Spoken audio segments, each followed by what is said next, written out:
kayo Nubali? Depende. Saan? Ano si Myla? Ano, papasok ko ba sa tutuban?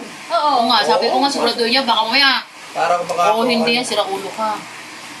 Para masubukan Kuha mo na dyan. natin siya sa harap natin. Subukan mo dyan. Yung ano nito, yung kukuha, yung may-ari nito, mukhang nakita ka na daw eh.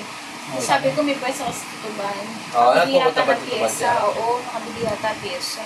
Sabi Tapos ko, meron din kukuha din yan, tiga San Mateo ngayon. Ayun ka, Sino? dala mo. Tiga San Mateo. ay, kaibigan mo ah. Hindi, nakakilala Kasi rin sa ko shop namin. lang, mimilit din ah. Nakakita kasi si Tichay na yan doon. Kasi Alam mo si pinagkakasama Chichay, namin nung, si Tichay. nung dinadala namin, naku Diyos ko, binibili na nga sa amin ng 10 yan, hindi nga namin bin.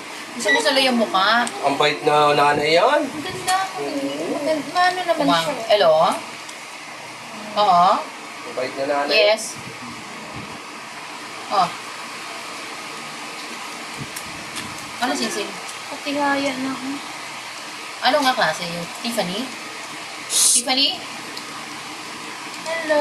Magkano binigay 100? Kahit 90 na lang isa. Mga magnetic ka mo, eto sa chosen mo, 90 isa sabi mo. 90.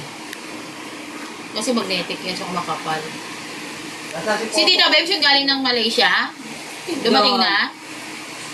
O hindi nakaalis? Tindahan. Hello? Ha? O hindi nakaalis? Hindi nakaalis? Kunin mo na kaya mo yan. Ha? Gawa. Okay na. Ay, kunin mo. Yan naman sa una lang ng tahol yan eh. Huwag nakaamoy na, hindi naman yan. Ay, baka maano yun, mas-stress yan doon. Naku. Ingay lang mo. Dito. Hindi, si Popo, ganyan lang naman yan eh. Basta hawakan lang si Popo. Tahimik na yun. Uwawa naman si Chichay eh. Saan ka trabaho ni Andrew? Doon pa rin sa TV. Kaya performance.